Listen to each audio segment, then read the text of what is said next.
نبی صلی اللہ علیہ وسلم نے ارشاد فرمایا 10 چیزیں پیغمبروں کی فطرت ہیں، پیغمبروں کی سنت ہیں. کیا مطلب؟ 10 چیزیں وہ ہیں جو پیغمبروں کو دیکھ کے لوگوں نے فالو کرنا شروع کیا ہے، یعنی پیغمبروں سے سیکھی ہے لوگوں نے، قوموں میں رواج نہیں تھا ان چیزوں کا.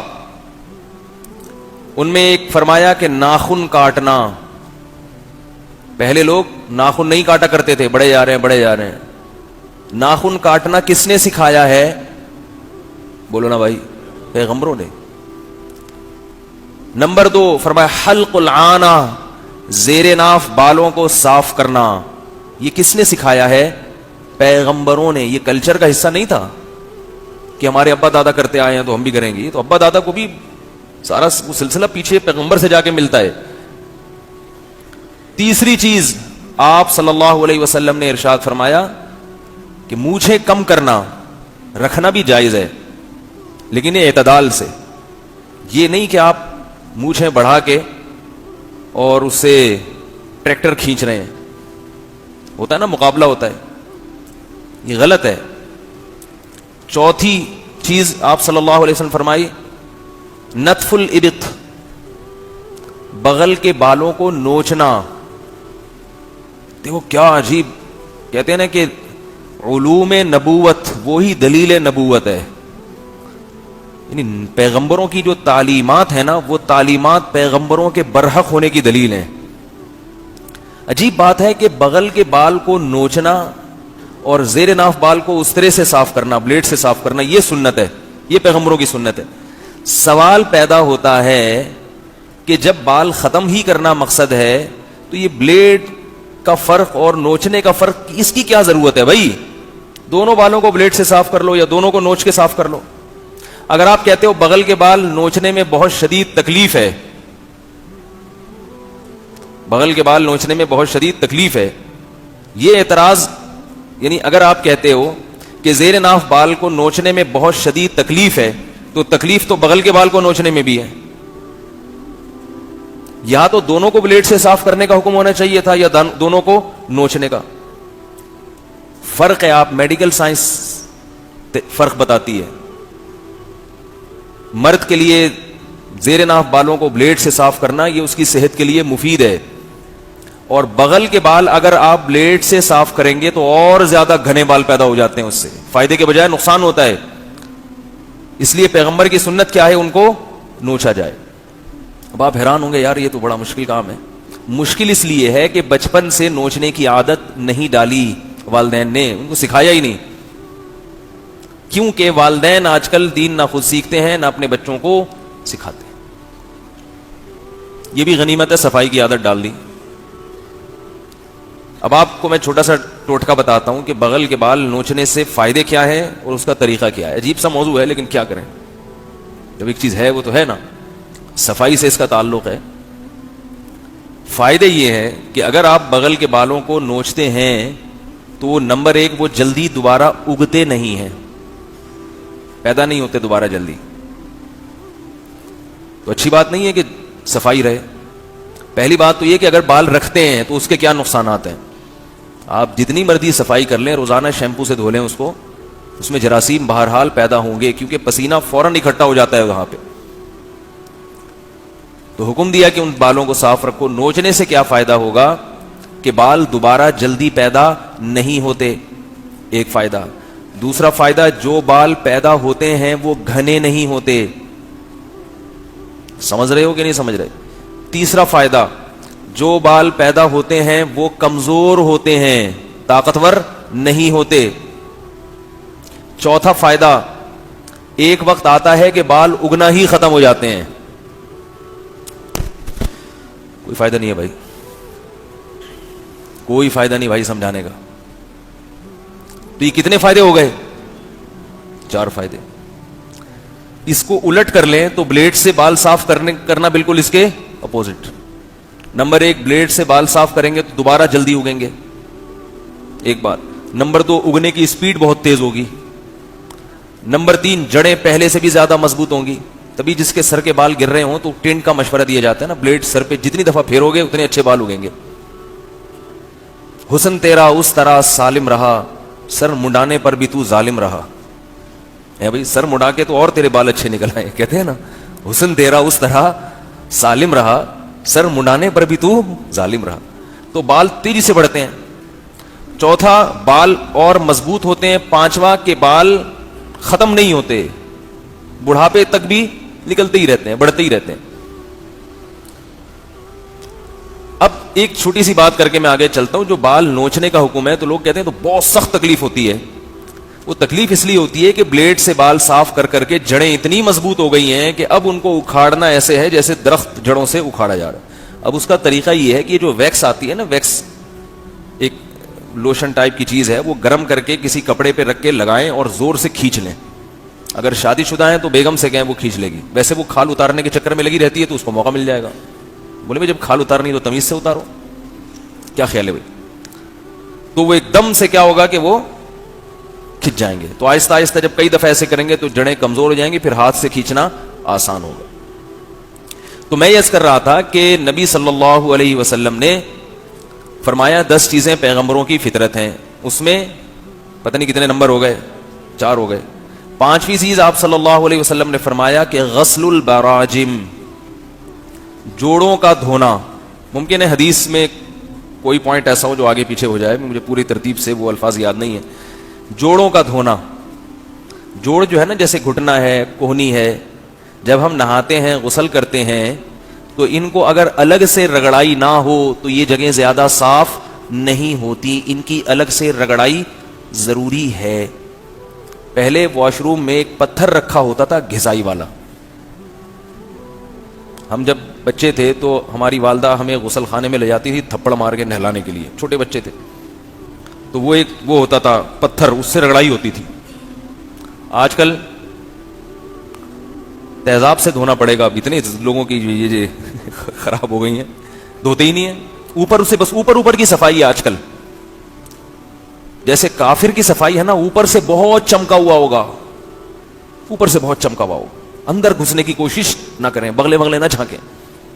ایسے ہی مسلمان کا حال آج کل ہوتا جا رہا ہے. اوپر سے بڑے چمکے ہوئے ہوتے ہیں. تو صفائی تو اندر سے شروع ہوتی ہے بھائی, اندر سے. کھاؤ پہلے پاکیزہ چیزیں.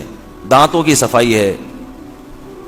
نبی صلی اللہ علیہ وسلم نے بہت زیادہ دانت کی صفائی کا حکم دیا ہے, بہت زیادہ.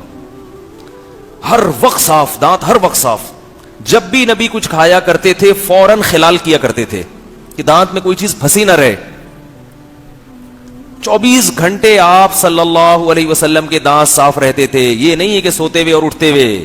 یہ تو گوروں نے مسلمانوں سے سیکھ کے اتنا کر لیا ہے کہ رات کو اور صبح کو, اور اس میں بھی پورے طریقے سے اس کو فالو نہیں کرتے. اسلام میں ہر وقت دانت چمکے رہیں. کیوں؟ اس لیے کہ تھوک جو آپ کے پیٹ میں جا رہا ہے وہ تو 24 گھنٹے جاتا ہے نا. یا کچھ کھا رہے ہیں, اگر آپ کے دانت خراب ہیں تو جو بھی کھائیں گے تو وہ گند سارا کہاں جائے گا. اور دانت میں کوئی بھی چیز لگی رہ جاتی ہے تو بہت جلدی وہ سڑنا شروع ہو جاتی ہے.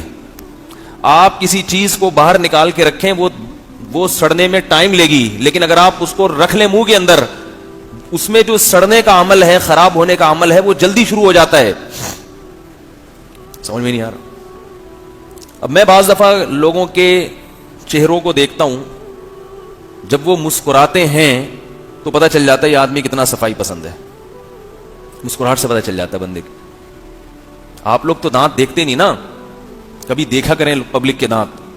کوئی بھی مسکرائے نا تو اندازہ ہو جائے گا یہ کتنا صفائی, اوپر سے چمکا ہوگا, perfume 3 piece suit, tie, fit فاٹ. صبح ذرا دانت دکھاؤ تو گھن آنا شروع ہو جاتی ہے. یعنی کیا کیا پھنسا ہوا ہوتا ہے ان دانتوں کے اندر. صفائی انگریزوں سے مت سیکھو اللہ کے بندو, صفائی اسلام سے سیکھو, اسلام سے. کافروں کی صفائی اوپر کی ہے. میں مانتا ہوں کہ ان میں بہت سے لوگ اندر سے بھی صاف ہوتے ہیں, سارے ایک جیسے نہیں ہوتے, لیکن ہم جو فالو کر رہے ہیں نا ان کو وہ صرف شو بازی والی صفائی. ایک دفعہ میں کسی کے گھر گیا, بہت ٹھیک ٹھاک مالدار تھے وہ, بہت بڑا بنگلہ تھا ان کا.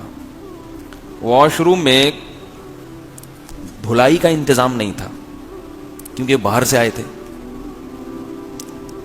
بھائی, ترقی یافتہ تھے تو دھلائی ولائی ٹائم ضائع کرنا ہے کوئی بات ہے. ٹیشو دیکھو, چلو ترقی کرنی ہے, ٹھیک ہے نا. اتنا ٹائم تھوڑی ہے بیٹھ کے مسلمانوں کی طرح لوٹا لے کے بیٹھے ہوئے گھنٹے. اتنا یہ ٹائم نہیں ہے بھائی. ٹشو جراثیم پیدا ہونے لگے تو کوئی بات نہیں, وہ آج کل ایک کریم آ رہی ہے ریشز کی, لگا لو. تو میں نے ان سے کہا, میں نے کہا بھائی یہ جو آپ کا واش روم ہے تو اس میں جو پانی کا تو سسٹم ہی نہیں ہے, تو اگر کوئی فراغت کے بعد دھوئے گا تو کہاں دھوئے گا؟ انہوں نے کہا دھونا ہے تو یہ جو نہانے کی جگہ ہے نا ادھر ہی دھو بھی سکتا ہے انسان. میں نے کہا جہاں نہا رہے ہیں وہیں اپنی گندگی بھی صاف کر رہے ہیں, ویسے بہت صاف ہے, ویسے کیا ہے بہت صاف. میں نے کہا یہ گندگی تو ہمارے جھونپڑی والوں میں نہیں ہوتی کہ جہاں نہاؤ وہیں ناپاکی بھی صاف کرو, تو جھونپڑی والے بھی اتنے گندے نہیں ہوتے. میں مثالیں کیوں دے رہا ہوں؟ یہ سمجھانے کے لیے کہ صفائی کی دو قسمیں ہیں. There are two types of صفائی, ایک شو والی صفائی اور ایک حقیقی صفائی. شو والی صفائی کے لیے اندر سے صاف ہونا ضروری نہیں ہے, دانتوں کو صاف رکھنا ضروری نہیں ہے. ہاں جب کسی سے کوئی ٹوتھ پیسٹ کا اشتہار دینا ہو آپ نے, تو پھر آپ اپنے دانتوں کو صاف کر کے اشتہار دیں اور پھر اس کے بعد جیسے تھے ویسے ہی رہنے دیں آپ. یا ڈاکٹر نے مشورہ دیا کہ آپ کے دانت گل رہے سڑ رہے ہیں تو یہ والا ٹوتھ پیسٹ آپ استعمال کریں. تو صفائی جو ہے نا, جو اسلام نے صفائی بتائی ہے, اس میں اوپر سے میلے ہوں کوئی اتنا بڑا مسئلہ نہیں ہے, وہ بھی غلط ہے, لیکن اندر سے پہلے صاف ہوں, پہلے اندر سے صاف ہو انسان. کھائے, جب آپ گندگی کھاتے ہیں تو پسینے میں بدبو پیدا ہوتی ہے, کھائیں بھی اچھی چیز. ہمارے نبی صلی اللہ علیہ وسلم ایسی چیزیں استعمال نہیں کرتے تھے جن میں بدبو ہو, اگرچہ وہ حلال ہو. حلال ہونے کے باوجود جن چیزوں میں ہیک ہوتی ہے وہ آپ استعمال نہیں کرتے تھے. جیسے آپ صلی اللہ علیہ وسلم کلیجی نہیں کھایا کرتے تھے. کلیجی خون سے بنی ہوئی چیز ہے, اس میں ہیک ہوتی ہے, حلال ہے کھا سکتے ہیں, مگر ہمارے نبی نے نہیں کھائی. کچا پیاز نہیں کھایا کبھی ہماری نبی نے, حالانکہ جائز بھی ہے, حلال بھی ہے, صحت کے لیے مفید بھی ہے, مگر بھائی منہ میں بدبو آتی ہے. امت کو اجازت دی, خود نہیں کھایا. اور بہت سی چیزیں. تو خیر بات کہاں سے کہاں جا رہی ہے؟ تو میں یہ کر رہا تھا, نبی صلی اللہ علیہ وسلم نے غسل براجم کا حکم دیا, اور آپ صلی اللہ علیہ وسلم نے فرمایا پیغمبروں کی جو فطرت ہے اس میں السواک والتعطر, خوشبو کا استعمال اور مسواک یعنی دانتوں کو کثرت سے صاف کرنا. یہ دو چیزیں دنیا میں کس نے ان کا تعارف کروایا ہے؟ پیغمبروں نے. پیغمبروں سے پہلے لوگ خوشبوؤں کا استعمال بھی نہیں جانتے تھے, خوشبوؤں کا استعمال. اور یاد رکھو خوشبو بدبو ختم کرنے کے لیے نہیں ہوتی. کیا کیا سمجھا یار. بعض لوگ خوشبو استعمال کرتے ہیں اپنی بدبو ختم کرنے کے لیے. اب میں زیادہ مختلف قوموں کی مثال نہیں دوں گا, لوگ کہتے ہیں پھر یہ کہاں کدھر کو بیان جا رہا ہے ان کا. بعض قومیں دنیا میں ایسی ہیں جو خوشبو بہت زیادہ استعمال کرتی ہیں. کیوں؟ اس لیے نہیں کہ وہ بڑی نفیس قومیں, اس لیے کہ وہ خوشبو اگر استعمال نہ کریں تو پھر ان کی بدبو سے پوری دنیا مر جائے. ہمارے ہاں بھی ایسا ہوتا ہے, نہا نہیں رہے, ایک ہفتہ ہو گیا, پسینے کی بو آ رہی ہے, وہ اسپرے کیا, آفس چلے گئے. منہ میں بدبو آ رہی ہے, ماؤتھ اسپرے. منہ میں بدبو کا علاج کیا ہے؟ Mouth spray. ہمارے حضرت مفتی رشید احمد صاحب رحمہ اللہ تعالی کو کسی نے ماؤتھ اسپرے لا کے دیا. ہمارے حضرت خوشبو کے بڑے عاشق تھے, بڑی اچھی مہنگی خوشبو استعمال کرتے تھے. کسی نے کہا حضرت یہ خوشبو منہ میں جب کریں گے اسپرے تو منہ سے خوشبو آئے گی. حضرت فرمایا منہ میں کیوں خوشبو, کیوں بھائی, یعنی کس وقت؟ تو انہوں نے کہا جب کھانا کھاتے ہیں نا تو کھانے کی بدبو کو ختم کرنے کے لیے. حضرت حیران ہوا, کھانے کی تو خوشبو ہوتی ہے, بدبو کب سے ہونے لگی کھانے میں؟ کھانا جب ہم کھاتے ہیں تو منہ سے خوشبو آتی ہے یا بدبو آتی ہے؟ بھائی بدبو آتی ہے یا خوشبو آتی ہے؟ خوشبو آتی ہے. تبھی کہتے ہیں نا, یوں ناک کر کے کہتے ہیں کیا کھا کے آ رہا ہے بھائی, کہتے ہیں نا لوگ. کیسے سمجھائیں یار. جب کوئی کھانا کھا کے آتا ہے, بریانی کھا کے آیا, قورمہ کھا کے آیا, دال کھا کے آیا, کچھ بھی کھا کے آیا, جائیدادیں کھا کے آیا, بہن کی وراثت کھا کے آیا, تو ہمیں اس کی ناک سے اگر وراثت میں تو بدبو آئے گی, لیکن جو عام کھانے کی چیزیں ہیں وہ جب کھا کے آیا, میں تو اصل میں مثال دیتا ہوں نا ان چیزوں کی جو کھائی جا رہی ہیں مارکیٹ میں, تو ایک دم میری زبان پہ بہن کی وراثت بھی آ گئی, کیونکہ لوگ اتنے شوق سے کھانا نہیں کھاتے جتنے شوق سے جائیدادیں کھاتے ہیں آج کل. تو کھانا کھا کے آیا تو ہم کہتے ہیں نا خوشبو آ رہی ہے, بھائی کیا کھا کے آیا ہے. جو شادی شدہ آدمی اگر گھر سے باہر وہ کہیں کھانا کھا کے آئے اور بیوی کو اس نے ٹائم دیا ہو کہ میں گھر پہ آ کے کھانا کھاؤں گا, تو تو جب گھر آتا ہے تو وہ منہ کو بند رکھتا ہے. اگر منہ سے خوشبو آ جائے تو بیگم کیا کہتی ہیں؟ کیا کھا کے آئے ہو بھائی, بڑی خوشبو آ رہی ہے. تو کھانے میں بدبو نہیں ہوتی, کھانے میں کیا ہوتی ہے؟ خوشبو ہوتی ہے. تو حضرت فرمایا یہ عجیب اسپرے ایجاد کیا ہے کہ کھانے کی خوشبو ختم. پھر حضرت نے تحقیق کی تو پتہ یہ چلا کہ یہ ان کنٹریز میں استعمال کیا جاتا ہے کہ ان کے ہاں کھانے کے بعد بدبو آتی ہے, کیونکہ ایسی چیزیں کھاتے ہیں کہ اس کے بعد ایک ڈکار وہ آدمی برداشت نہیں کر سکتا, ایسی بدبو آتی ہے. تو آپ اندازہ لگاؤ جو قوم ایسی چیز کھا رہی ہے کہ جس کی بدبو کو ختم کرنے کے لیے منہ میں اسپرے کرنا پڑ رہا ہے, اس قوم کا صفائی سے بھلا کیا تعلق. کھاؤ تو کم از کم ایسی چیزیں کہ منہ سے خوشبو آئے. گٹکے والے کے منہ سے بدبو آتی ہے, سگریٹ والے کے منہ سے بدبو آتی ہے, شراب والے کے منہ سے بدبو آتی ہے. گٹکے والا صفائی پسند ہو نہیں سکتا, جتنا مرضی نہا لے, ڈیٹول سے نہا لے, تیزاب سے نہا لے, مگر وہ پھر بھی گندا ہے. گندا معذرت اگر کوئی گٹکے والا بیٹھا ہے پھر بھی گندا ہے وہ. اوپر سے جتنا مرضی صاف ہو لو, منہ میں تم نے گند رکھا ہوا ہے. اور کیسا اللہ کی پناہ, ایک دفعہ میں گاڑی خراب ہو گئی تھی, لے کر گیا میں. ان دنوں میں گٹکے پہ بیانات بھی زیادہ کر رہا تھا میں. تو وہ گاڑی کا وہ لاک واک کچھ صحیح کرانا تھا, تو دو لڑکے بیٹھے ہوئے کرا رہے, منہ میں گٹکا. اور جب وہ بات کرتے تھے تو ایسے لیس دار منہ میں نا ان کے عجیب سا وہ. میری ایک دفعہ ان کے منہ پہ نظر پڑی, میں نے کہا یار ان سے گاڑی بھی صحیح نہیں کرواؤں گا آئندہ, اتنے گندا. اور وہ جس چیز کو دیکھ کر الٹی آ رہی ہو وہ چیز ان کے منہ میں رکھی ہوئی ہے. یہ ہے صفائی. ویسے شادی میں جانے سے پہلے دیکھو گٹکے والے کو ایسے بن ٹھن کے 3 پیس سوٹ میں جا رہا ہے, شو بازی.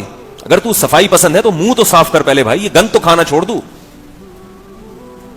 کوئی گٹکے والا اگر آپ کی بیٹی کے لیے نکاح کا پیغام بھیجے تو اس کو بولو گٹکا بھی چھوڑو, 7 دفعہ تیزاب سے کلیاں کرو, پھر جا کے منہ صاف ہوگا. وہ کہے گا بھائی تیزاب سے تو دانت جل جائیں گے. بولے کوئی بات نہیں, بدبو تو ختم ہوگی, کیونکہ یہ اتنے گندا ان کا اندر کا سسٹم ہوتا ہے کہ یہ تیزاب سے کلی کر کے بھی ان کو فائدہ نہیں ہوگا. کینسر ایسے ہی تھوڑی ہو جاتا ہے. والدین کا بچوں پہ کنٹرول ہی نہیں ہے, چھوڑا ہوا ہے, جو مرضی کرتے پھر روتے ہیں کہ یہ کیا کریں ہم. جہاں مرضی چاہے وہ بچہ جا کے بیٹھ رہا ہے, پوچھتے نہیں ہے بیٹا کہاں جا کے بیٹھ رہے ہو, کن لوگوں میں جا کے بیٹھ رہے ہو.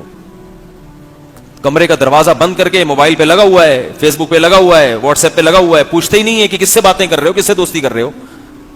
نبی نے فرمایا نا, نبی صلی اللہ علیہ وسلم نے, ہر بچہ فطرت پہ پیدا ہوتا ہے, والدین بگاڑ دیتے ہیں اس کو. تو خیر آپ صلی اللہ علیہ وسلم نے فرمایا مسواک اور تعطر, خوشبو کا. تو خوشبو کا استعمال بدبو ختم کرنے کے لیے نہیں ہے, بدبو ختم کرنے کے لیے صفائی ہے. بیری کے پتوں سے نہانا, نیم کے پتوں سے نہانا, یا آج کل اس کا الٹرنیٹ صابن سے نہانا.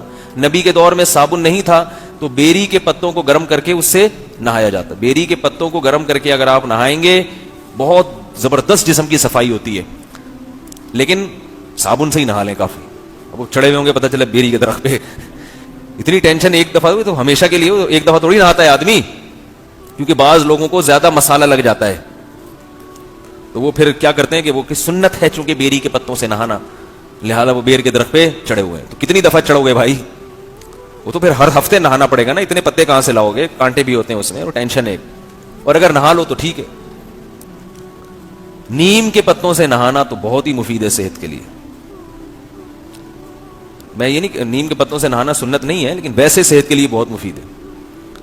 نیم کے درخت پہ بھی کبھی انشاءاللہ بیان کروں گا, نیم کو آپ کیا سمجھتے ہو. خیر, تو آپ صلی اللہ علیہ وسلم نے فرمایا کہ نہانا خوشبو کا. تو خوشبو کا جو استعمال ہے وہ بدبو ختم کرنے کے لیے نہیں ہے, بدبو ختم کرنے کے لیے ہے صفائی ستھرائی, پانی کا استعمال, نہانا. بدبو جب ختم ہو جائے جسم سے پھر زینت کے لیے ہمیں حکم ہے کہ ہم کیا کریں, خوشبو کا استعمال کریں. لیکن خوشبو کون سی ہو. نمازی بھائی جو مسجد میں خوشبوئیں بانٹ رہے ہیں اس سے اپنے آپ کو دور رکھیں. مسجد میں جو نمازی بھائی ہوتے ہیں نا, 5-5 روپے کی خوشبو, یا بسوں میں نمازی بھائیوں کے لیے خصوصیت کے ساتھ خوشبو اچھی استعمال کیا کریں, ذرا مہنگی استعمال کیا کریں. اچھی کا مطلب تھوڑی سی مہنگی ہی اچھی ہوتی ہیں, سستی والی خوشبوئیں اچھی نہیں ہوتی. آج کل جو خوشبوئیں استعمال ہو رہی ہیں وہ دماغ پہ چڑھتی ہیں, عجیب سی چیزیں لوگ لے کے گھوم رہے ہوتے ہیں اور پھر زبردستی ٹھوس بھی دیتے ہیں, لگا بھی دیتے ہیں. میں آپ کو ایک فارمولا بتاتا ہوں خوشبو کے بارے میں. الکوہل والی خوشبو کا استعمال بھی جائز ہے, لیکن آپ الکوہل والی خوشبو استعمال نہ کیا کریں. الکوہل والی خوشبو سے طبیعت میں نشاط پیدا ہونے کے بجائے طبیعت پہ بوجھ بنتی ہے, کیونکہ الکوہل دماغ پہ چڑھتا ہے. جب آپ الکوہلک خوشبو استعمال کریں گے تو دماغ معطر نہیں ہوگا. وقتی طور پر مزہ آتا ہے, خوشبو محسوس ہوتی ہے, لیکن سر میں درد بھی ہو سکتا ہے, زکام بھی ہو سکتا ہے, اور طبیعت پہ بوجھ پیدا ہوتا ہے. تو جو نان الکوہلک خوشبوئیں ہیں جو خاص طور پہ عرب کنٹریز میں استعمال ہوتی ہیں, وہ خوشبوؤں کا اپنے آپ کو عادی ڈالیں. وہ میٹھی خوشبوئیں ہوتی ہیں, ان میں مزہ ہوتا ہے. پہلی دفعہ میں وہ اچھی نہیں لگیں گی آپ کو, لیکن پھر آپ کو ان کا چسکا لگ جائے گا, اتنی زبردست ہوتی ہیں. میں نے دیکھی گوروں کی خوشبو بھی سونگی, عربوں کی بھی. عربوں کی خوشبو بڑی زبردست ہوتی ہے, لیکن پہلی نظر میں آپ کو اچھی نہیں لگے گی وہ, کیونکہ دیسی ہے. عود استعمال کیا کریں, عود, اوریجنل عود کہیں سے مل جائے. عود کی جو اچھا خوشبو میں ایک خاص بات یہ بھی ہوتی ہے, جو دیسی خوشبو ہے نا, دیسی خوشبو, دیسی کا مطلب یہ نہیں جو 5-5 روپے میں نیمبو کا نچوڑ کے اور اس میں چینی ملا کے بیچ رہے ہیں. ہو اوریجنل, صحیح ہو, مشک ہے, عنبر ہے, عود ہے. یہ جو اوریجنل خوشبوئیں ہیں مہنگی ضرور ہوتی ہیں, تو تھوڑی لے لیں بھائی. تو یہ جو خوشبوئیں ہیں ان کا استعمال صحت کے لیے بھی مفید ہے. عود کا جو استعمال ہے نا, اس سے آپ کے دماغ کو تقویت ملتی ہے, قوت ملتی ہے, اوریجنل عود جو ہے. اور یہ جو آپ پرفیوم استعمال کر رہے ہیں, یہ چھینکیں شروع ہو جائیں گی آپ. یقین نہ آئے تو آپ ایسا کریں کہ اپنی گھڑی جو ہے نا اس پہ اسپرے کیا کریں روزانہ الکوہل والا. آپ دیکھیں گھڑی کی چمک 3-4 دنوں میں یا 1 مہینے میں خراب ہو جائے گی, اس کی پالش اترنا شروع ہو جائے گی. اس کا مطلب اس میں وہ جو الکوہل ہے نا وہ اتنا خطرناک ہے کہ وہ لوہے کو خراب کر رہا ہے. تو جب آپ کے پھیپھڑوں میں جائے گا تو پھیپھڑوں کو خراب نہیں کرے گا وہ. کیوں بھائی, غلط کہہ رہا ہوں؟ وہ آپ کے دماغ میں جب چڑھے گا تو دماغ کو خراب نہیں کرے گا وہ. اس لیے نان الکوہلک خوشبو استعمال کیا کریں. اوریجنل عود ہے وہ لے لیں, اوریجنل کہیں سے بھی نہیں ملتی آج کل, تو اوریجنل کے قریب بھی اگر ہو تو بھی چلے گا. مشک لے لیں, یہ چند ایک ہی خوشبو ہے. میں تو یہی استعمال, عود کے علاوہ اپن کو کوئی پسند ہی نہیں آتی ہے. مجھے جتنے لوگ خوشبو کا تحفہ لا کے دیتے ہیں میں وہ رکھتا ہوں سجا کے, جیسے ہی کوئی قریبی دوست ملتا ہے اس کو وہ گفٹ میں دے دیتا ہوں. تحفہ قبول کرتا ہوں میں, اور ان کا اس ہدیے کو بھی میں اچھی نظر سے دیکھتا ہوں, لیکن میں استعمال نہیں کرتا. استعمال لگی بندی خوشبوئیں ہی کرنی چاہیے. ہاں اگر کوئی بہت سمجھ میں آ جائے زبردست پھر رکھ لیتے ہیں.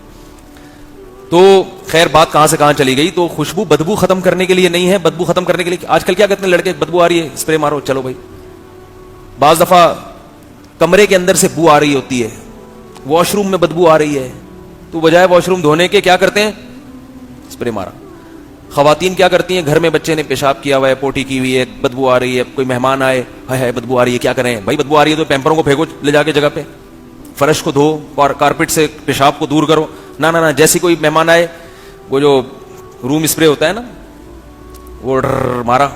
اب جیسی مہمان آئے, ماشاء اللہ کتنے صفائی پسند. یہ نہیں کہ وہ نیچے پیمپر چھپا کے رکھا ہوا ہے. اور بچے چڈی جو میں جو گھوم رہا ہے نا پیمپر میں, اس کے اندر بھی بہت کچھ مال مواد ماشاءاللہ پڑا ہوا ہے, اس کو لے کے گھوم رہا ہے وہ, لیکن بچے سے بھی خوشبو آ رہی ہے, اسے اٹھایا ہوا ہے. یعنی کہ یہ نہیں پتا ہوتا کہ میں نے اٹھایا ہوا کیا کیا ہے, بچے کے ساتھ میں نے اور کتنی قسم کی چیزیں اٹھائی ہوئی ہیں. یہ ہمارے معاشرے میں ہو رہا ہے, سستی ہے, سستی. تو بدبو پہلے ختم کریں پھر خوشبو, یہ ہے پیغمبروں کی سنت.